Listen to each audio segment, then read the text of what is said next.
오늘 함께 볼 말씀 골로새서 1장 6절과 9절 10절 말씀 보도록 하겠습니다. 골로새서 1장 6절 9절 10절 말씀 한 절 제가 봉독해 드리도록 하겠습니다. 이 복음이 이미 너희에게 이름에 너희가 듣고 참으로 하나님의 은혜를 깨닫는 날부터 너희 중에서와 같이 또한 온 천하에서도 열매를 맺어 자라는도다. 이로써 우리도 듣던 날부터 너희를 위하여 기도하기를 그치지 아니하고 구하노니 너희로 하여금 모든 신령한 지혜와 총명에 하나님의 뜻을 아는 것으로 채우게 하시고 주께 합당하게 행하여 범사에 기쁘시게 하고 모든 선한 일에 열매를 맺게 하시며 하나님을 아는 것에 자라게 하시고. 골로새서 1장 6절을 보시면 이 복음이 이미 너희에게 이름에 너희가 듣고 참으로 하나님의 은혜를 깨달은 날부터 너희 중에서와 같이 또한 온 천하에서도 열매를 맺어 자라는도다. 이런 뭐예요? 복음은요, 생명력이 있다는 거예요. 이게 하나님의 은혜로 이 복음을 깨닫게 되는데 복음은 하나님의 비밀입니다. 그래서 이렇게 복음을 이렇게 전하고 우리가 이렇게 복음을 듣지만 누구나 이게 깨닫는 건 아닙니다. 그 어린아이라고 할지라도 슬기로운 자에게는 하나님이 감추었다 그러잖아요. 어린아이들에게는 이것을 열어놨다 그래요. 여기서 어린아이는 진짜 어린아이 같은 게 아니라 하나님을 의지하는 자, 그 자들에게는 이 복음의 비밀을 깨닫게 하는 그런 은혜를 주시는 거예요. 그래서 이게 은혜입니다. 저는 요즘에 그런 생각을 참 하게 됩니다. 처음 내가 예수님을 만났을 때를 상기를 해봅니다. 여러분, 우리가 참 높아져 있다는 생각을 많이 하게 돼요. 어느 순간 내가 신앙생활한 지도, 저 같은 경우는 믿는 가정에서 이렇게 자란 사람이 아니기 때문에 20살 때 예수님을 만났어요. 근데 이게 어느덧 이제 거의 30년 가까이 이제 이렇게 돼가고 있는 겁니다. 그러니까 이제 신앙생활도 이제 오래 했고, 또 뭡니까? 어디를 가든 좀 영적 리더로 이제 좀 서왔기 때문에 또 그렇게 되고, 이제 목사가 돼서. 그러니까 어느 순간에 나는 이제 이래도 되는 사람이다라는 게 이렇게 나도 모르게 이게 돼 있는 거예요. 근데 안 그러죠. 정말 아무것도 아닌 거예요. 정말 아무것도 아니. 어떤 분은 이런 얘기하면 자존심 상합니다. 제가 어떻게 아무것도 아닙니까? 아무것도 아닌 건 아니죠. 귀한 분이죠. 세상에서도 어떤 직책이 있고 가정에서도 이제 그런 측면을 얘기하는 게 아니라 영적으로 정말 우리는 아무것도 아닌 영적인 파산된 자죠. 그래서 마틴 루터가 그런 얘기하죠. 우리는 영적 거지입니다. 믿기 전에 영적 거지가 아니라 믿고 나서 영적 거인이죠. 근데 늘 영적 거지입니다라는 심정으로 산 거예요. 그게 이제 은혜죠. 그래서 자기가 영적으로 어떠했던 자인지를 알면 정말 이게 은혜인 거예요. 은혜. 이 복음에 대해서도 이 깨닫는 게 은혜죠. 깨닫게 하시니까 이제 우리가 깨달은 거지, 내가 그거를 깨달을 수 있나요? 하나님을 의지하고 하나님을 바라본 것 뿐이지 정말 이게 은혜죠. 근데 이게 복음이 우리 안에 은혜로 이렇게 들어왔을 때 이게 생명력이 있어서 우리에게 열매를 맺을 뿐 아니라 이게 온 천하로 열매를 맺어 자라게 하는 거예요. 그래서 복음은요, 팀켈러가 그런 얘기 하는 겁니다. A부터 Z까지 모든 것이 된다. 복음은 충분하다. 복음은 완전하다. 복음은 A부터 Z까지 모든 걸 포괄한다. 여기서 이제 복음이라고 하면 구약의 복음이 있죠. 그죠? 근데 구약에는 율법도 있단 말이에요. 그 복음을 이제는 구약에서도 발견하고 신약은 더 풍성하죠. 신약은 한마디로 복음 덩어리죠. 신약에서 계시의 완성이 이루어지잖아요. 그러니까 이 복음은 모든 게 됩니다. 그래서 우리들 안에서도 열매를 맺게 할 뿐 아니라 이게 얼마나 강력하냐면 온 천하로 열매를 맺는 생명력이 있어서, 여러분 지금도 교회에 대해서 이러쿵저러쿵 하더라도 전 세계 이 복음의 역사는 계속해서 일어나고 있고, 우리는 이런데 다른 데는 어떨까? 다른 나라는 엄청나게 일어나는 나라가 있고 다른 교회는 이렇게 복음은 계속해서 움직이고 있다는 거죠. 이 복음에 대해서 우리가 또 한 축을 생각해 본다면 9절과 10절을 보면 이게 깨달음이에요. 지혜와 총명이라는 부분이 있어요. 특별히 우리는 이제 10절에 해당하는 부분을 조금 나가고 있습니다. 주께 합당하게 행하여 범사에 기쁘시게 하고 모든 선한 일에 열매를 맺게 하시며 하나님을 아는 것에 자라게 하시고, 어떤 삶이 주께 합당한 삶인지, 또 어떤 삶이 모든 선한 일에 열매를 맺게 하는 삶인지, 또 그로 말미암아서 하나님을 아는 것에서 자라게 하는 것인지, 이게 뭐가 이제 합당한 것인지에 대한 우리가 기준들이 서 있어야 되잖아요. 이제 그런 부분에 대해서 한번 살펴보자면, 여러분 마태복음 11장 18절로 19절을 보시면 이런 구절이 나옵니다. 요한이 와서 먹지도 않고 마시지도 아니하매 그들이 말하기를 귀신이 들렸다 하더니, 인자는 와서 먹고 마시매 말하기를 보라, 먹기를 탐하고 포도주를 즐기는 사람이요 세리와 죄인의 친구로다 하니 지혜는 그 행한 일로 인하여 옳다함을 얻느니라. 이래요. 이때 당시 예수님 당시에 요한을 볼 때, 세례 요한을 볼 때 이 사람이 굉장히 금욕주의자잖아요. 이렇게 보면 에세네파 쪽의 계열에 있는 굉장히 금욕주의처럼 보이는 거예요. 그냥 금욕주의라고 이렇게 보면 자기네들보다 더 탁월한 거거든요. 바리새인들의 눈에 비춰볼 때 이 세례요한 얼마나 거룩해 보입니까? 얼마나 경건해 보여요? 근데 그렇게 이야기를 하지 않아요. 자기들은 율법에 열심인 사람이잖아요. 율법을 따라서 1회에 2번 금식하고 11조를 내고 쭉 율법적 조항이 613개인가 이렇게 있지 않습니까? 그걸 지키는 그 흐름이 이 유대 율법주의자들, 바리새인들, 서기관들 이런 사람들이었단 말이에요. 근데 그네들의 보기에도 요한은 대단한 사람이지 않아요? 와서 먹지도 않고 마시지도 않고 대단한 사람인데, 여러분 뭐라 그래요? 귀신 들렸다. 저 귀신 들리지 않았으면 저렇게 못한다. 그 미치광이죠. 좀 반미치광이다. 이렇게 치부하는 겁니다. 정신병자다. 귀신 들렸다. 미치광이다. 이렇게 치부를 하는 겁니다. 그런데 예수님은 와서 먹고 마셔요. 그러니까 뭐라 그래요? 또 다른 얘기를 하는 거예요. 보라, 먹기를 탐하고 포도주를 즐기는 사람이요. 뭐라 그러는 거예요? 세속주의자라는 거예요. 자기네들 관점에서 볼 땐 예수님이 세속주의자라는 거예요. 그리고 세리와 죄인의 친구다, 동료다. 그러니까 쌤쌤이다, 도찐 개찐이다, 같은 거라는 거죠. 같은 동료다. 그러니까 세례 요한은 완전 금욕주의자인데 이 사람은 예수님은 반대쪽이잖아요. 그러면 좀 이렇게 옹호를 해야 되는데 예수님 완전 세속주의로 이렇게 폄하하면서 이 세례 요한에 대해서는 또 완전 폄하하죠. 더 심하게 폄하하죠. 귀신 들렸다. 어느 장단에 맞춰야 돼? 자기 장단에 맞춰. 율법주의자들인 자기 장단에 맞추지 않으니까 이쪽은 귀신 들린 거고 이쪽은 지독히 세속적인 아주 세리와 창녀의 친구. 그러니까 한마디로 죄인이죠. 죄인. 아주 상죄인들이다. 이게 바리새인들의 그때 당시의 관점이에요.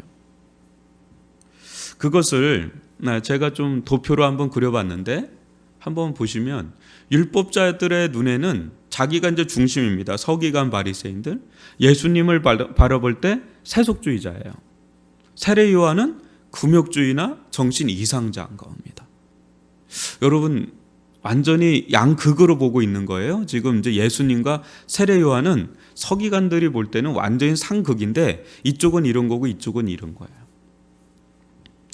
그런데 예수님이 세례 요한을 볼 때는 또 달라요. 완전히 서로 상극이라 그랬잖아요. 그 바리새인들의 눈으로 볼 때는 서로 예수님과 세례 요한은 같은 쪽이 아니라 상극인데, 예수님은 뭐라고 보시냐면 마태복음 11장 11절 보시면, 내가 진실로 너에게 말하노니 여자가 낳은 자 중에 세례 요한보다 큰 이가 일어남이 없도다. 그러나 천국에서는 극히 작은 자라도 그보다 크니라. 일단 예수님이 세례 요한을 볼 때는 여자가 낳은 자 중에는 세례 요한보다 큰 이가 없다고 할 정도로 아주 걸출한 인물입니다. 인정을 하시는 거예요. 그냥 귀신 들린 자가 아니라 여자가 낳은 사람 중에, 하나님의 사람 중에 세례 요한보다 큰 이가 없다 할 정도로, 그래서 실은 세례 요한은 신약의 엘리야예요. 그럴 정도로 말라기 선지자가 예언했던 보라 오리라 한 엘리야가 바로 세례 요한일 정도로 세례 요한은 여자가 낳은 자 중에 가장 탁월한 하나님의 사람이에요. 예수님은 그렇게 보는데 바리새인들은 어떻게 봐요? 귀신 들린 자로 보는 거죠. 그 둘 중에 누군가 잘못된 거죠. 근데 세례 요한이 또 예수님을 바라볼 때가 있어요. 상극이라고 그랬는데 예수님은 세례 요한을 이렇게 보고 세례 요한은 또 예수님을 어떻게 보는지 요한복음 3장 28절로 29절을 한번 보세요. 내가 말한 바 나는 그리스도가 아니요 그의 앞에 보내심을 받은 자라고 한 것을 증언할 자는 너희니라. 신부를 취하는 자는 신랑이나 서서 신랑의 음성을 듣는 친구가 크게 기뻐하나니 나는 이러한 기쁨으로 충만하였노라. 뭐예요? 신랑 되시는 예수님은 자기 이제 그리스도가 아니고 들러리다. 신랑의 들러리인 거죠. 그래서 신랑 되신 예수님이 신부 되는 교회를 이렇게 연합하는 그런 과정을 볼 때 자기 안에 기쁨이 충만했다. 그러니까 이렇게 보면 금욕주의자들은 기쁨이 없잖아요. 다 고행하는 자들이잖아요. 수행하는 자들이잖아요. 근데 그 속에 뭐 희열이 있을 수 있는데 뭐 이렇게 볼 때는 그게 행복해 보이지 않단 말이에요. 근데 금욕주의자가 아니라는 거 자기는. 세례 요한은 나는 금욕주의자 아니다. 나는 기쁨이 충만한 자다. 어떤 기쁨? 예수가 교회와 연합하는 그런 것에 대한 기쁨.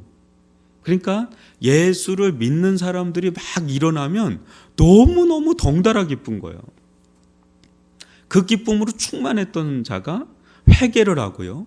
예수를 믿을 수 있는 재반 준비가 돼 있고 예수를 믿는 자들, 예수를 따르는 자들이 막 속출할 때마다 세례 요한은 이름 말할 수 없는 기쁨으로 막 충만한 걸 경험을 하는 거죠. 여러분, 예수님과 바리새인들의 눈으로 볼 때 예수님과 세례 요한은 상극인데 두 사람은 일치를 이뤄요. 의외로 일치를. 그러니까 금욕주의자도 아니고 귀신 들린 자도 아니고 세속주의자도 아니라는 거예요. 서로 볼 때는 통하는 겁니다. 대신에 예수님께서 바리새인들에 대해서 진단한 게 또 있어요. 마태복음 23장 23절로 24절을 보면 제가 읽어드리겠습니다. 화 있을진저 외식하는 서기관들과 바리새인들이여 너희가 박하와 회양과 근처의 11조는 들이되 율법에 더 중한 바 정의와 궁율과 믿음은 버렸도다. 그러나 이것도 행하고 저것도 버리지 말아야 할지니라. 맹인된 인도자여 하루살이는 걸러내고 낙타는 삼키는도다. 뭐예요? 지금 바리새인들의 가장 큰 문제는 겉으로는 박하, 해양, 근처 11조. 그러니까 하나님께 드려야 될 거는 드려요. 행동으로, 행위로. 그건 하는데 율법에 더 중한 바가 있는 거죠. 율법에 뿌리 깊은 정신이 있죠. 저를 한번 비춰주시면 뭡니까? 그거는 외적으로 드러나는 거잖아요. 근데 그거 뿌리가 더 중요하죠. 뭐죠? 정의, 궁율, 믿음. 이게 복음이에요. 이게 이제 복음이 우리 안에 있다면 믿음과 궁율과 정의, 이게 이 내면에 이게 작용하는 거예요. 그런 가운데 박하와 해양과 근처의 11조를 드리는 거예요. 근데 바리새인들의 가장 큰 문제는 이 속이 빠져 있는 겁니다. 속이 빠져 있고 겉으로만 신앙생활을 하고 겉으로만 하나님을 섬기는 겁니다. 근데 속은 없는 거예요. 그러니까 예수님이 그러나 이것도 행하고 저것도 버리지 말아야 한다. 이 말을 우리가 잘 새겨들어야 됩니다. 싱클레이 퍼거슨 교수님이 이런 얘기를 해요. 율법주의자들이 막 당신은 율법주의자라고 막 그러면 회개를 해요. 그러면 어떻게 변하냐면 율법 폐기론자가 된다는 거예요. 율법 폐기론자가 회개를 하면 복음주의가 돼야 되는데 율법주의가 된다는 거예요. 그러니까 이런 겁니다. 너무 내가 형식적으로 살았구나. 너무 내가 교회에 매여서 살았구나. 내가 너무 예배하면서 살았구나. 너무 기도하면서 살았구나. 너무 말씀하면서 너무 교회 안에서만 살았구나 하면서 이게 어떻게 흘러가야 되냐면 내가 마음을 들여서 기도해야 되는데 내가 마음의 믿음과 궁율과 정의와 사랑과 하나님을 향한 거룩한 열정을 가지고 기도에 임하고 예배에 임하고 말씀에 임하고 사역에 임하고 봉사에 임해야 하는데 내가 그렇게 하지 못했구나. 이거를 깨닫는 게 율법주의 회개가 이렇게 나가야 되는데 그렇게 나가질 않고 율법 폐기주의가 되는. 그냥 내가 너무 교회에 매달렸네. 이제 교회 좀 들나가야지. 내가 너무 기도를 형식적으로 했네. 기도를 안 한다는 거예요. 말씀을 내가 너무 형식적으로 봤네. 말씀 안 본다는 거예요. 율법 폐기주의로 나간다는 거예요. 근데 율법 폐기주의는 어떻게 나가냐면 내가 너무 세속주의로 살았네. 내가 너무 세상적으로 살았네 하면서 마음이 정말 하나님께 믿음과 궁율과 정의를 가지고 사랑을 가지고 거룩한 열정을 가지고 이거 마음의 기경을 계속하면서 나가는 게 아니라 이제 교회로만 나오는 거예요. 교회에서 그냥 사는 거예요. 율법주의로. 이 율법주의가 되는 거예요. 그러면서 다른 사람들 넌 세속적이야. 너는 너무 교회 안 나와. 넌 봉사 안 해. 너는 기도를 안 해. 넌 예배를 왜 그렇게 드려? 이렇게 하면서 그렇게 이제 확 가버리는 거예요. 그러니까 중심이 계속 빠져 있는 거예요. 율법 폐기주의나 율법주의나 다 문제가 뭐냐면 복음이 빠지는 거예요. 자꾸. 내면이 빠진 거. 마음이 하나님으로부터 빠져 있는 상태가 바로 이 부분을 얘기하는 겁니다. 그래서 25, 26절을 보시면 예수님 그런 얘기하는 거예요. 화 있을진저 외식하는 서기관들과 바리새인들이여 장과 대접의 겉은 깨끗하되 이 겉은 깨끗이 하는데 그 안에는 뭐예요? 탐욕과 방탕으로 가득하게 하는도다. 눈먼 바리새인이여 너는 먼저 안을 깨끗이 하라. 그리하면 겉도 깨끗하리. 이게 복음적 접근이라는 거죠. 뭐예요? 안이 깨끗하잖아요. 자연히 겉도 깨끗해져요. 많은 사람들이 교회를 오기가 어려워요. 전도할 때. 특히 남자들. 술, 담배 끊어야 된다는 그 이미지가 너무 강한 겁니다. 여러분 술, 담배 끊는다고 내면이 변화되나요? 술, 담배 끊는 행위 자체가 내면이 변화되냐고요. 내면은요 성령의 은혜로 변화되잖아요. 근데 내면이 변화되잖아요. 그러면 술, 담배 끊어요. 그냥 자연스러운 결과물들이에요. 근데 술, 담배 끊어야 교회 온다는 그게 너무 강하면 잘하면 그 사람은 율법주의자가 돼요. 자기 의가 강해지는. 나 끊었다. 못하면 절망스럽죠. 세속주의. 나는 안 되는가 보다. 나는 안 돼. 내면이 변화해야 되는 거죠. 내면. 마음으로 다가서야 돼요. 항상 마음으로. 복음은 마음이에요. 하트라고, 하트. 이 부분을 우리가 놓치기 시작하면 둘 중에 하나로 가요. 세속주의로 가거나 율법주의로 가기가 딱 십상인 겁니다. 이런 부분들이 교회 안에 굉장히 팽배해 있고요. 그러니까 교회에 영향을 못 미쳐요. 세상에. 왜? 속의 내면의 거룩한 영향을 잃어버리기 때문에 세상에 영향을 못 미칩니다. 오늘날 한국교회는 그 부분을 여실하게 드러내고 있는 거예요. 한번 27절로 28절 볼까요? 화 있을진저 외식하는 서기관들과 바리새인들이여 회칠한 무덤 같으니 겉으로는 아름답게 보이나 그 안에는 죽은 사람의 뼈와 모든 더러운 것이 가득하도다.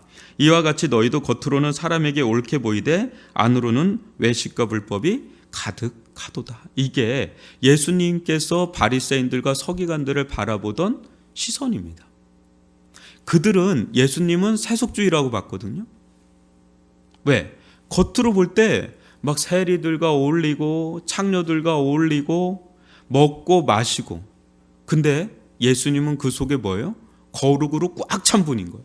거룩의 열정으로 거룩의 사랑으로 꽉 차 있는 겁니다. 그러니까 어때요? 그냥 죄인들의 툼바구니에 들어가는데 그들과 섞이지는 않아요. 섞이는 게 아니라 그들 속에 들어가는데 그들을 변화시켜요. 근데 바리새인들은 어떤 자예요? 분리주의자라 그러죠.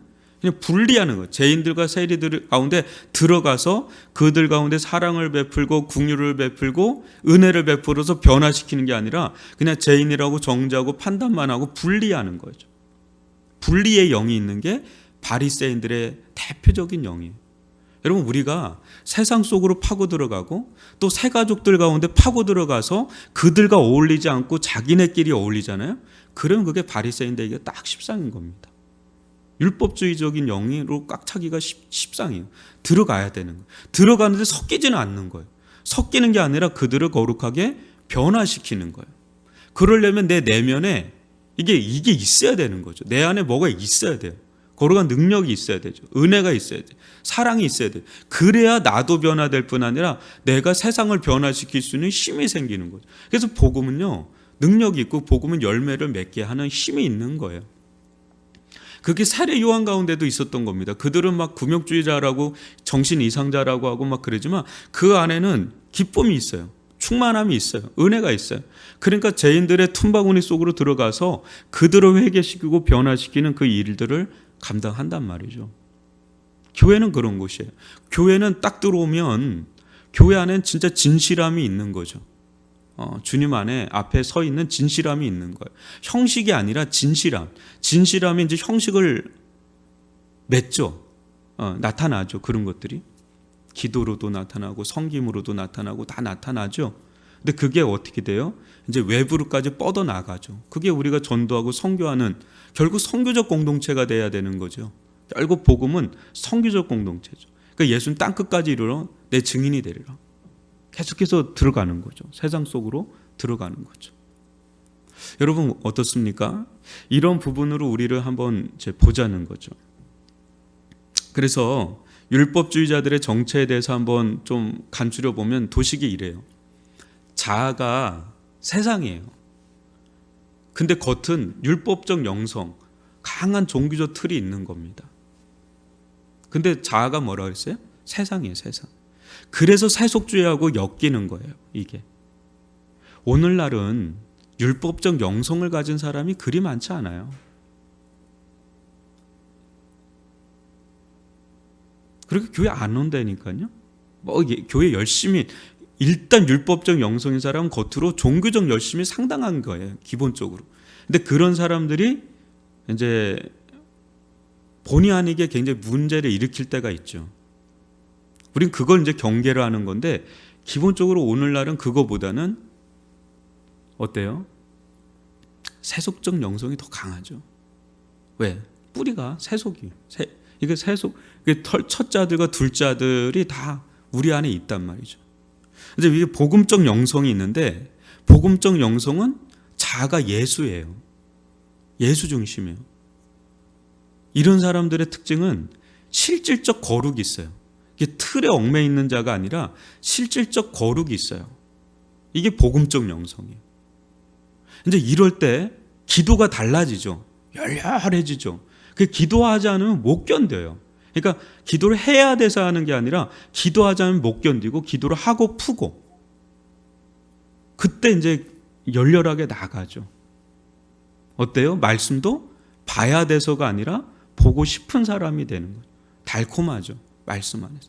예배 가운데 사모함이 있어요. 갈망이 있어요. 만나고 싶은 거예요. 만나고 싶은 거예요. 찾고 싶은 거예요. 그분을 만나지 않으면 못 견디는 거예요. 만나고 싶고 갈망하고 갈급하고 그냥 맹숭맹숭 오는 게 아니에요. 그냥 주일 되면 오고 그런 게 아니라 정말 그 목적을 가지고 와요. 사람들 보러 오는 것도 있지만 그 속에 목적이 있어요. 하나님을 만나야 되겠다. 내 주의 음성을 들어야 되겠다. 정말 하나님을 찬양해야 되겠다. 정말 하나님을 경배해야 되겠다. 정말 하나님을 높여야 되겠다. 그 갈망과 사모함 속에 나오는 영성. 그게 복음적. 이게 마음이 중요한 거죠. 마음, 하트 투 하트로 나가는 거죠. 그러지 않으면요. 잘 들으세요. 그렇지 않으면 우리는 율법주의나 세속주의로 흘러가기가 다 십상인 자가 우리들입니다. 인간의 기본적인 내재가 이 두 가지가 그냥 매력적으로 뿌리가 잡혀 있는 게 바로 우리들이라는 거죠. 그래서 이 복음으로 들어가는, 끊임없이 복음으로 들어가는, 예수 안으로 파고 들어가는. 그래서 우리 교회 그거잖아요. 예수가 보이는 교회, 예수를 따르는 교회, 예수의 이름이 점점 더 부흥하는 그런 교회. 그 속으로 우리가 들어가는 거. 만약에 그런 것들이 안 돼 있다면 우리는 정말 금식하며 울어야 되는 거죠. 예수를 잃어버렸으면, 신랑을 잃어버렸으면 정말 우리는 울어야 되죠. 근데 울지 않는다면 그 울지 않는 그 가슴에 뭐가 채워지냐면 다른 게 채워진다는, 그거를 팀켈롱스 이제 우상이라고 하는 거예요. 다른 게 더 우선시되어 있는 거예요. 네, 우선시되어 있는 거. 그게 하나님이 아닌 다른 걸로 채워지기 시작한다는 거. 그럴 때 이제 율법주의나 세속주의로 흘러가기가 쉽다는 겁니다. 그래서 이 부분은 우리가 좀 염두에 두고, 우리 정말 이 바리새인들과 서기관들의 눈에 볼 때 예수님은 정말 세속주의자예요. 세례 요한은 금욕주의자예요. 근데 예수님과 세례 요한은 서로 연합 하나가 돼 있어요. 그 문제는 그럼 둘 중에 하나겠죠. 어떤 진영이 잘못돼? 그럼 바리새인과 서기관들의 문제를 예수님 어떻게 보냐? 너희는 겉은 번드러한데 속인 완전히 해칠한 무덤이다라고 얘기를 해요. 우리의 길은 어떤 길을 가야 되나? 겉으로 보여지는 길을 보다 내면 우리의 마음이 하나님 앞에 긍휼과 정의와 믿음, 또 실질적인 거룩, 진짜 그게 나니까 예수와 연합되어 있는 이 부분으로 충만해지고 있는지 아닌지를 우리가 좀 자기를 들여다보면서, 말씀 안에서 들여다보고 또 기도 안에서 들여다보고 예배 자리 안에서 또 들여다보고, 정직한, 진실한, 신실한 그 눈으로 우리를 들여다보고 또 그 부분에 대해서 기도를 하는, 또 주님 앞에 나아가는 저와 여러분이 될 수 있기를 주님의 이름으로 축원합니다.